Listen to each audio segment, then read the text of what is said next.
பிரியமானவர்களே, இயேசு கிறிஸ்துவின் நாமத்தில் உங்களுக்கு என் அன்பின் வாழ்த்துக்கள். நம்ம உலகத்துல வாழுகிறோம். உலகத்துல பல பிரச்சனைகள், காரியங்களை சந்திக்கிறோம். பலவிதமான மனிதர்களை சந்திக்கிறோம். அதனால பாதிப்புகளை நம்ம சந்திக்கிறோம். மனிதரால் சில பாதிப்பு வரும்போது அந்த மனிதர்களை நம்மளால நேசிக்க முடியல.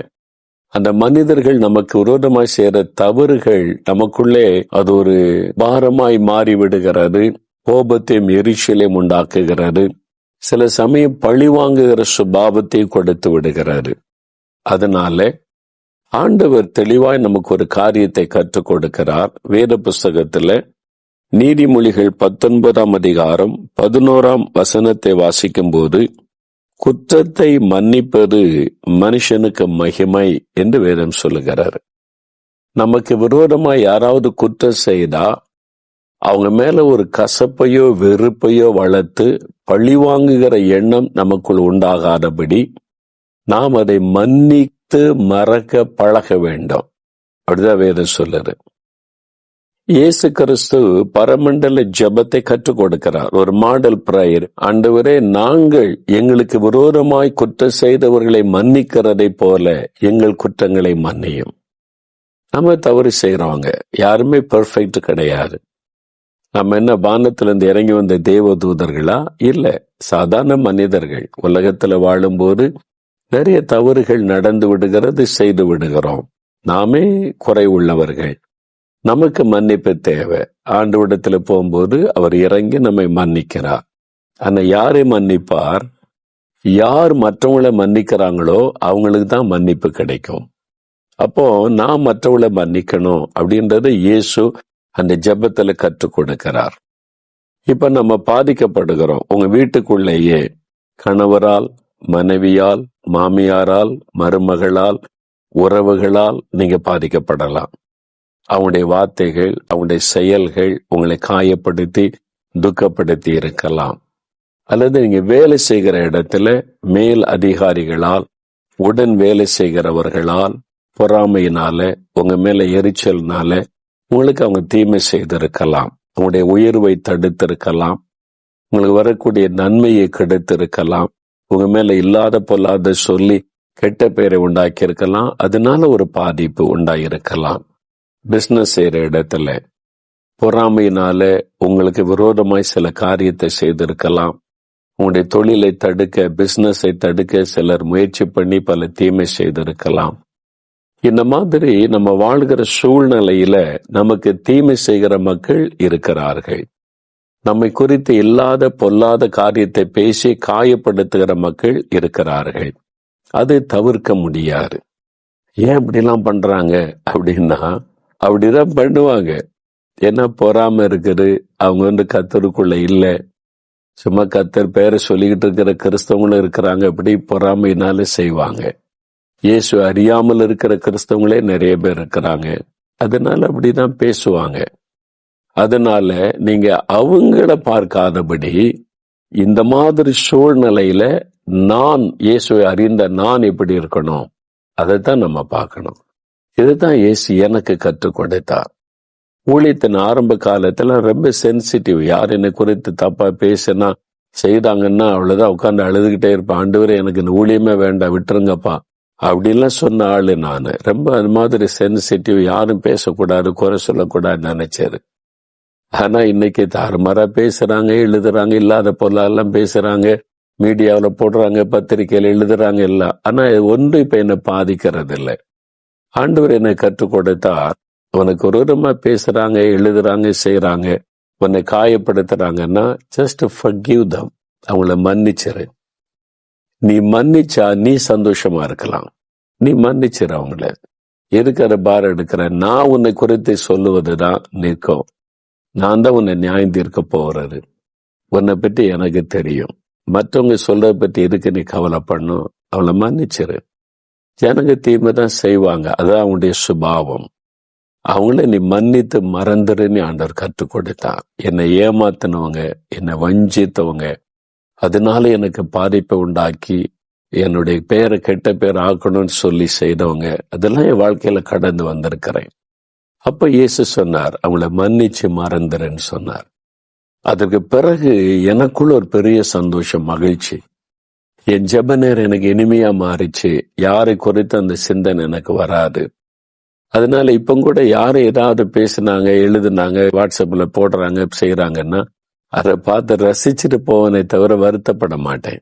ஆண்டவரே அவங்கள மன்னிங்க, அவங்கள ஆசீர்வதிங்க, அவ்வளவுதான் ஒரு வார்த்தை. இந்த சுபாவம் நமக்குள்ள வந்துட்டா நம்ம எப்பவும் சந்தோஷமா இருக்கலாம். இதைத்தான் ஆண்டவர் நமக்கு சொல்லி கொடுக்கிறார். மன்னிங்க, அதான் உங்களுக்கு மகிமை. நீங்க சந்தோஷமா இருப்பீங்க, உங்க மகிழ்ச்சி பூரணமா இருக்கும். நீங்க மன்னிச்சு பழகிட்டீங்கன்னா யார் என்ன சொன்னாலும் அது உங்களை பாதிக்காது, உங்க தூக்கத்தை கெடுக்காது, உங்களுடைய ஜெபத்துக்கு பாதிப்பு உண்டாக்காது. நீங்க எப்பவுமே சந்தோஷமா இருக்கலாம். உங்களுக்கு தீமையே செஞ்சிருக்கலாம், நீங்க பாதிக்கப்படுகிற அளவு தீமை செஞ்சிருக்கலாம், அவங்களுக்கு கூட ஆண்டவர் மன்னிக்க சொல்லுகிறார். இயேசு அந்த போர் வீரர்களுக்கு இயேசு என்ன தீமை செய்தார், அல்லது யாருக்கு தான் என்ன தீமை செய்தார்? நன்மை மட்டும்தான் இயேசு செய்தார். சுகமாக்கினார், விடுதலை கொடுத்தார், மக்களை ஆறுதல் படுத்தார், நன்மை தான் செய்தார். அவர் மேல அபாண்டமான பழி சுமத்தி அந்த மத தலைவர்கள் பொறாமையினால எழும்பி அவர் மேல குற்றச்சாட்டி வசனத்தின்படி தப்புன்னு இயேசுவை குற்றப்படுத்தி அவரை கொன்னுறணும்னு சொல்லி தீவிரமா இறங்கி குறுக்கு வழியை பயன்படுத்தி அநீதியா அந்த நீதிபதிய தப்பா தீர்ப்பு சொல்ல வைக்கிறாங்க. இன்னைக்கு இது நடக்குது இல்ல, பணம் கொடுத்து தப்பான தீர்ப்பெல்லாம் செய்ய வைக்கிறாங்கன்னு நம்ம சமுதாயத்துல பாக்குறோம். அன்றைக்கே அந்த நீதிபதி சொல்றாரு, பிலாத்து நீதிபதி, அவரை விசாரிச்சுட்டேன், இயேசு இடத்துல ஒரு குற்றத்தையும் காணலன்னு சொல்றார். ஒரு நீதிபதி ஒரு குற்றவாளியை விசாரிச்சு இவரிடத்துல ஒரு குற்றமும் இல்லைன்னு சொல்லி சொன்ன பிறகு தீர்ப்பு சொல்றாரு, சிலுவையில் அறைங்க. தன்னுடைய பதவிக்காக மற்றவங்களுக்கு பயந்து. அப்ப இன்னைக்கு அதெல்லாம் நம்ம இயேசுக்கு வந்த தீமை, அதெல்லாம் தீமையெல்லாம் வந்த போதிலும் அவர் சிலுவையில் தொங்கி மரித்த போது, பிதாவே இவர்களுக்கு மன்னியும், தாங்கள் செய்கிறது என்னதென்று அறியாமல் இருக்கிறார்கள், அப்படிதான் இயேசு சொன்னார். அவங்க யாருமே மன்னிப்பு கேட்கல, ஆனா இயேசு மன்னித்தார்.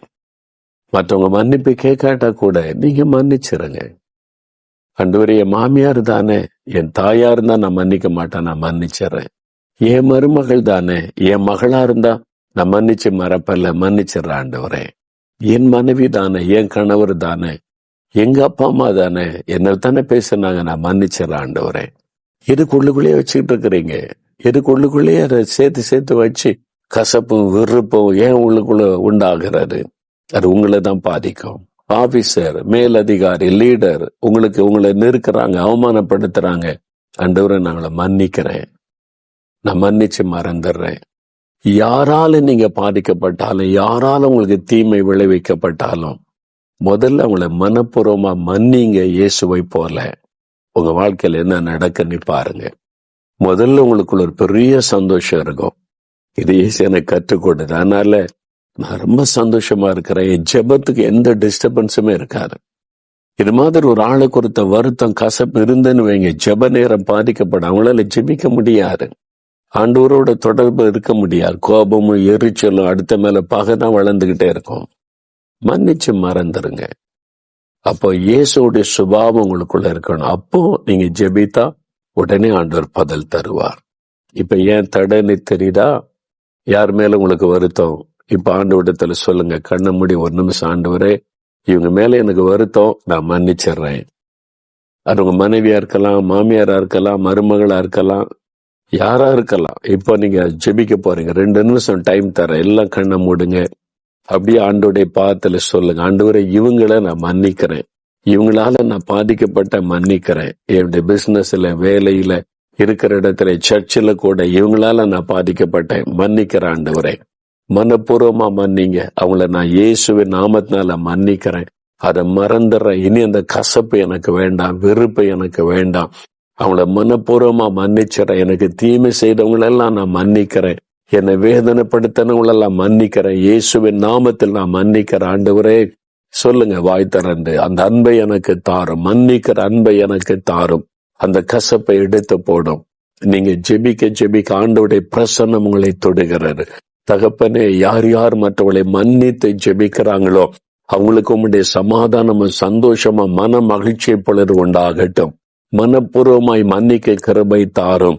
மற்றவர்கள் செய்த தீமைக்கு தீமை செய்யாதபடி அவளை மன்னித்து நேசிக்கிற இருதயத்தை ஒவ்வொருவருக்கும் தாரும் ஆண்டவரே. உம்முடைய அன்பை எங்களுக்கு தாரும். அந்த அன்பு எங்களுடைய உள்ளத்தில் ஊற்றப்படட்டும்.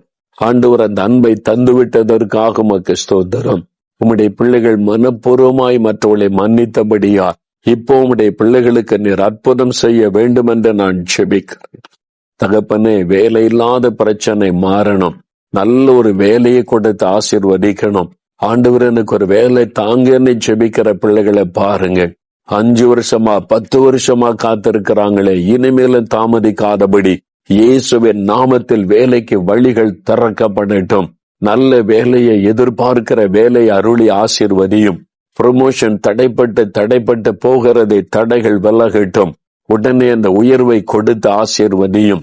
கடன் பிரச்சனைகள் இயேசுவின் நாமத்தில் மாறட்டும். பண தேவைகள் இயேசுவின் நாமத்தில் சந்திக்கப்படட்டும். ஆண்டவரே, பொல்லாத வியாதிகள் இப்பொழுது இயேசுவின் நாமத்தில் விலக வேண்டும் என்று நான் ஜெபிக்கிறேன். தீராத அந்த நோய்கள், பல வருடமாய் தொடர்ந்து வருகிற வியாதிகள், இப்பொழுது அப்படிப்பட்ட ஒவ்வொருவர் மீது உம்முடைய தழும்புள்ள கரம் வைக்கப்படட்டும். இயேசு கிறிஸ்துவின் நாமத்தில் சுகம் உண்டாகட்டும். அந்த கேன்சர் வியாதி மறையட்டும். ஆஸ்துமா வியாதி விலகட்டும். அந்த சிறுநீரகம் புது சிறுநீரகமாய் மாறட்டும். இருதயத்தில் சுகம் உண்டாகட்டும். கர்ப்பப்பையில் இருக்கிற பிரச்சனை நீங்கட்டும். கல்லீரலை தொட்டு சுகமாக்கும். நுரையீரலை தொட்டு சுகமாக்கும். எல்லா தலை முதல் கால் வரை சுகமளிக்கிற வல்லமை இறங்கட்டும். நோய் படுக்கைகள் இயேசுவின் நாமத்தில் மாறட்டும். யாருக்காக அவர்கள் ஜெபிக்கிறார்களோ அவர்களுக்கு அற்புதம் நடக்கட்டும். அவள் யாருக்காக வேண்டுதல் செய்கிறார்களோ அவர்கள் மீது கரம் வைத்து ஆண்டவர் தொடும். நீர் அற்புதம் செய்துவிட்டதற்காக ஸ்தோத்திரம். தடைகளை மாற்றி காரியத்தை வாய்க்க பண்ணுகிறதற்காக ஸ்தோத்திரம். கடன் பிரச்சனை எல்லாம் நீங்கி பண காரியத்தில் செழிப்பும் நன்மையும் உண்டாகட்டும். இயேசுவின் நாமத்தில் அற்புதத்திற்காய் ஜெபிக்கிறேன். இவளை ஆசீர்வதித்து ஜெபிக்கிறேன். நீ தொட்டுவிட்டதற்காய் ஸ்தோத்திரம், ஸ்தோத்திரம், ஸ்தோத்திரம். இயேசு கிறிஸ்துவின் நாமத்தில் ஜெபிக்கிறோம் பிதாவே. ஆமேன், ஆமேன்.